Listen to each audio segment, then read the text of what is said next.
मैंने अपने YouTube channel पर एक वीडियो किया था सिंधु जल समझौते को लेकर। लेकिन उस वीडियो में ज्यादा व्यूज नहीं आए, क्योंकि जब तक आप ऐसी बातें नहीं करो जो बहुत ज्यादा भावनात्मक रूप से भड़काने वाली हो तो लोग देखना पसंद नहीं करते, और मुझे उससे कोई गिला भी नहीं है। लेकिन तथ्यों से छेड़छाड़ करना और भावनाओं को भड़काना, ये चाहे टीवी हो, चाहे अखबार हो, चाहे यूट्यूब हो, इसमें एक बहुत खतरनाक आदत है। लेकिन अभी मुझे पता चला, किसी ने फोन करके भी मुझसे पूछा, और दोस्तों ने भी कहा कि टीवी में और अखबारों में, टीवी में खासतौर से ये चल रहा है कि भारत सुखा देगा और पाकिस्तान को और सारी नदियों का पानी रोक देगा। ये एक हास्यास्पद बात है, एक हवाई किला बनाने वाली बात है। अगर आप सोच समझ वाले इंसान हैं तो आपको समझना चाहिए कि पानी कैसे बहता है, उसकी हाइड्रोलॉजी क्या है। सिंधु जल समझौता जो है उसको पढ़िए, उसमें क्या बात है, और अभी तक पिछले 65 सालों में इस समझौते को लागू होने के बाद क्या डेवलपमेंट हुए हैं, उनके आधार पर आप फैसला कर सकते हैं कि हम कितना आगे बढ़ सकते हैं। पाकिस्तान आतंकवादी गतिविधियों के लिए भारत में जिम्मेदार है, दहशतगर्दी को समर्थन करता रहा है, और उसको रोकने के लिए भारत को जो डेटरेंट अपनाने चाहिए वो भारत को अपनाने चाहिए। तो इसके तहत वो जो 3 नदियां जो पाकिस्तान को मिली हैं इस समझौते के तहत, सिंधु, झेलम और चिनाब, और भारत के हिस्से में जो 3 नदियां हैं वो हैं सतलुज, रावी और ब्यास। तो इसको समझना पड़ेगा। तो इससे आपको समझ में आएगी जो बात अगर लोग ये कह रहे हैं कि रातों रात पानी रोक के सुखा देंगे, वो कितनी हास्यास्पद है।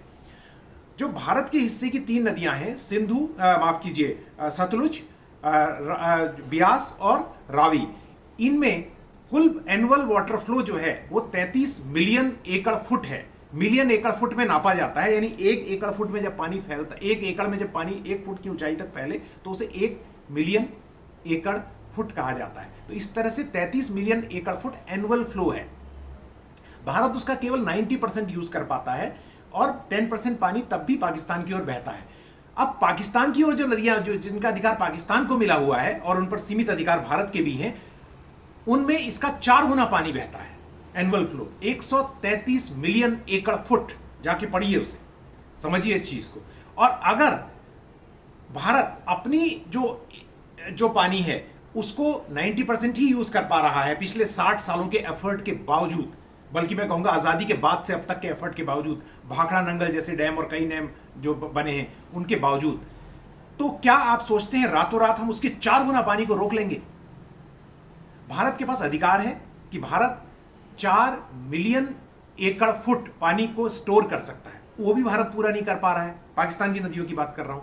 उसके अलावा भारत को यह भी अधिकार है इसमें कि भारत सीमित जो सिंचाई के लिए, और वो बहुत बड़ा क्षेत्रफल है, जो मेरे को ठीक से आंकड़ा भी याद नहीं, लेकिन बहुत बड़ा क्षेत्रफल है, वो क्षेत्रफल जो है उस पर सिंचाई के लिए भी पानी का इस्तेमाल कर सकता है। Bharat run of the river dam भी बना सकता है, जल विद्युत परियोजनाएं जो वो बना रहा है, अभी कई सारी चल भी रही हैं, उनमें से बहुत सारे में पाकिस्तान ने ऑब्जेक्शन किया है, वो रुकी भी हुई है। तो भारत इस तरह से करने के बावजूद नहीं रोक पाया है ज्यादा पानी को। रोकने से मेरा मतलब है इस्तेमाल करने से है, रोकना तो मंशा होनी भी नहीं है इस ट्रीटी के तहत। तो आप हम कैसे उम्मीद करें कि रातों रात ये होगा? अगर भारत दंडित करना चाहता है पाकिस्तान को पानी रोकने के लिए, तो उसको बहुत लंबा समय चाहिए, बहुत सारा इंफ्रास्ट्रक्चर चाहिए। अभी भारत जो स्टेप उठाने जा रहा है वो है कि किस तरह से डेटा शेयरिंग को न करे पाकिस्तान के साथ। डेटा शेयरिंग न करना आज की दुनिया में जब क्लाइमेट चेंज इंपैक्ट हो रहा है तो बहुत नुकसान हो सकता है। पाकिस्तान की ओर जो नदियां, हमारे बांधों को जो हम खाली करते हैं, डिसरेट करते हैं, उस वक्त की इंफॉर्मेशन पहले देनी होती है, वो ना दे। ऐसी स्थिति करके दंडित कर सकता है डेटर पाकिस्तान को।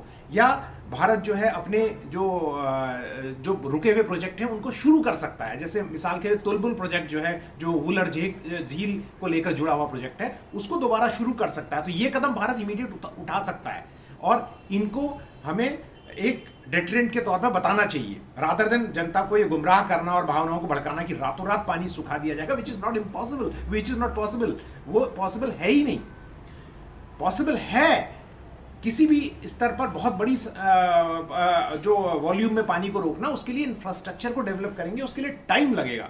जब हमें बता रहा हूं कि भारत अपनी नदियों के पानी को यूज करने के लिए 60 साल में 90% ही काम हो पाया है, तो उसके 4 गुना पानी को रोकने के लिए कम से कम 25, 30, 50 साल अगर वॉर फुटिंग पर भी काम करेंगे तो चाहिए, और बहुत सारा पैसा चाहिए, टेक्नोलॉजी चाहिए जो उपलब्ध है, साइंस चाहिए जो उपलब्ध है, इंजीनियर चाहिए जो उपलब्ध है, पर बहुत सारा पैसा भी चाहिए। और एक बात और याद रखिए, अगर आप पानी को रोकते हैं तो क्या अपस्ट्रीम में फ्लडिंग नहीं होगी? जितना पानी पाकिस्तान को जा रहा है वो 4 गुना पानी। थोड़ी सी बरसात में हम देखते हैं 2023 में हिमाचल में क्या स्थिति हो गई थी। अगर ये सारा पानी भारत रोके, इट्स नॉट ए व्यवहारिक idea, it's not a practical idea also, क्योंकि वो पानी के रोके जाने से अपस्ट्रीम में बहुत सारी फ्लडिंग भी होगी, तो उसका भी ख्याल रखना पड़ेगा, उसकी व्यवस्था भी तैयार करनी पड़ेगी। तो जाते जाते मैं आपको याद दिलाना चाहता हूं कि मेरा एक यूट्यूब चैनल है, इको एंड एनर्जी टॉक। वहां पर हम बहुत ज्यादा इमोटिव बातें नहीं करते, लेकिन फैक्ट्स की बातें करते हैं। संभव हो तो कभी आइए और उसको देखिए और सब्सक्राइब कीजिए, लोगों को बताइए। इसलिए नहीं कि हम को कोई बहुत ज़्यादा उसके बारे में अभी प्रचार करना है, हम सिर्फ ये देख रहे हैं कि भावनाओं में बह के उत्तेजनापूर्ण बातों को सुनने से ज़्यादा बेहतर है कि तथ्यों पर ध्यान दें। आपका बहुत बहुत शुक्रिया।